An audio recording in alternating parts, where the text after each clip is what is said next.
Salut à tous. Alors pour la première vidéo de cette chaîne, je voulais vous parler d'un truc que je déteste à l'heure actuelle, qui est la bienveillance. Alors qu'est-ce que c'est la bienveillance? On va bien commencer par le début. La bienveillance, je prends mon téléphone, est la disposition affective d'une volonté qui vise le bien et le bonheur d'autrui. Alors, quand on a dit ça, on a dit quoi? On a dit plein de choses. On a dit que la bienveillance, à la base, c'est voir le bonheur de l'autre, ok? Et ce qui m'ennuie profondément avec la bienveillance, c'est l'utilisation qu'on en fait à l'heure actuelle.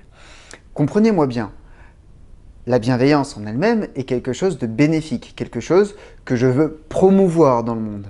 Et effectivement, à l'heure actuelle, dans une époque où on voit plus souvent ce qui ne va pas que ce qui va, quand on a plus une réaction de méfiance par rapport aux gens qui nous entourent qu'une réaction d'ouverture et de confiance, forcément la bienveillance, elle est nécessaire. Ce qui est inutile et qui est stupide et ce contre quoi je me bats, c'est la bienveillance béate et stupide que certains font, que certains promeuvent par leurs écrits, par leurs articles, par leurs émissions de télé, radio, par leur compte Twitter et ainsi de suite. La bienveillance stupide, sans aucun filtre et sans aucune nuance, elle est néfaste en fait à terme. Pourquoi? Parce que sous couvert de bienveillance, qu'est-ce qu'on va faire? On va manquer l'occasion de faire un retour positif à quelqu'un. On va éviter une discussion qui peut être gênante et qui derrière va imploser quelques mois plus tard. Parce que tu comprends, je voulais être bienveillant à la base, donc je ne lui ai pas parlé du fait que ce qu'il faisait n'était pas adapté à la situation. Parce que j'étais bienveillant, je lui voulais du bien. Non, tu ne voulais pas du bien à cette personne, tu voulais simplement éviter une discussion qui te gênait profondément.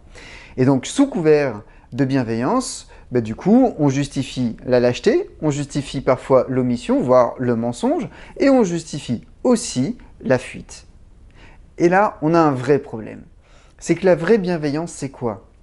C'est être constructif et positif en toutes circonstances.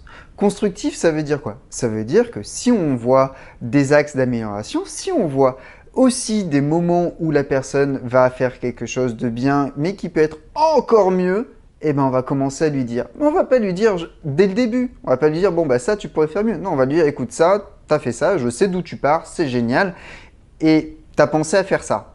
T'as pensé à faire ça, sous-entendu, ceci est un axe d'amélioration possible. Comme je suis bienveillant, je vais te proposer cet axe-là. Et tu vas me dire oui ou non, mais je vais te le proposer. Je ne vais pas te l'imposer en te disant tu dois faire ça, et je ne vais pas non plus juste te dire c'est de la merde parce que tu n'as pas fait ça. Et cette nuance-là, elle est ultra importante. Parce qu'en fait, on arrive à un point dans la bienveillance où on ne peut plus dire les choses.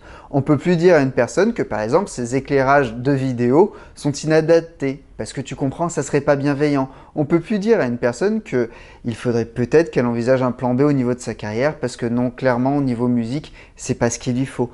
Et on ne dit plus à qui que ce soit qu'à un moment, ce qu'ils font, c'est super et qu'on a imaginé plein de choses pour qu'ils aillent encore plus loin dans leur démarche et qu'on a envie d'en parler avec eux. Et ça, c'est un vrai problème. Parce que la bienveillance, à l'heure actuelle, elle est dévoyée, elle est appauvrie. Elle s'est transformée en juste dire c'est bien. Mais la bienveillance, c'est bien plus que ça. C'est dire que c'est bien et dire c'est bien et je vais t'aider à faire encore mieux que ça. Cette bienveillance-là, elle est essentielle. Et c'est pour ça qu'à un moment, je suis contre la bienveillance générique, la bienveillance que les gens vous transmettent comme ça en disant non mais moi je suis bienveillant. Sois bienveillant, ok. Montre que tu as foi en la capacité de l'autre à progresser. Cette capacité de progression-là, enrichis-la. Mets-y un peu d'engrais et un peu d'eau pour que ça pousse et que ça fasse un beau truc. Parce que franchement, à un moment, on se ment. On ment quand on dit qu'on est bienveillant parce que la bienveillance telle qu'elle est promue à l'heure actuelle, elle est vide de sens. C'est de la politesse de bas étage. Vous pouvez aller plus loin, vous pouvez être d'une bienveillance encore plus authentique. Et en étant authentiquement bienveillant, en étant authentiquement vous, vous allez pouvoir créer quelque chose de génial. Je vais vous donner un exemple. J'ai un client un jour qui m'a dit « Écoute, on était en fin de session, fin d'accompagnement, et donc fin de la session, de la dernière session, et donc je lui posais une question, je lui disais « Écoute, comment tu as ressenti cet accompagnement?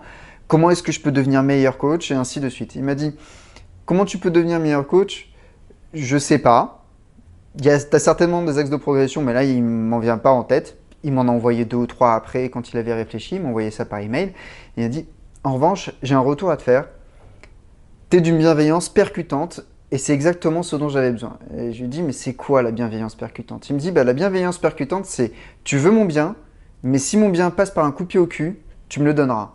C'est ça que je ressens quand je travaille avec toi et c'est de ça dont j'ai besoin. » Et ça a été un compliment assez unique, j'admets, mais surtout exceptionnel à recevoir. Parce que le coup de la bienveillance percutante, je ne le connaissais pas. Et en fait, c'est là où je me suis aperçu que effectivement, la bienveillance conditionnelle, la bienveillance paramétrée, réfléchie, calculée dans le sens calculée pour que l'autre en profite au maximum et pas calculée pour que ça serve mes intérêts, cette bienveillance-là, elle était géniale et je voulais continuer à la promouvoir et à l'incarner, à être authentique autour de ça. Et on va finir cette vidéo par juste quelque chose pour vous, une zone d'application pour vous. Je vais faire de mon mieux pour que chacune de mes vidéos, vous puissiez repartir avec 1 ou 2 questions qui vont vous permettre d'adapter le contenu que je viens de vous transmettre à votre cas particulier. C'est comment est-ce que vous êtes bienveillant au quotidien et quelle bienveillance vous avez. Est-ce que vous avez une bienveillance de façade ou une bienveillance authentique qui va du coup s'accompagner de pistes d'amélioration, qui va aussi s'accompagner peut-être de coup de pied au cul ou tout simplement une bienveillance qui va s'accompagner d'un accompagnement des personnes qui vont la recevoir. Merci beaucoup, n'hésitez pas à partager cette vidéo et puis si vous avez des questions, vous n'avez qu'à les écrire en commentaire. Salut!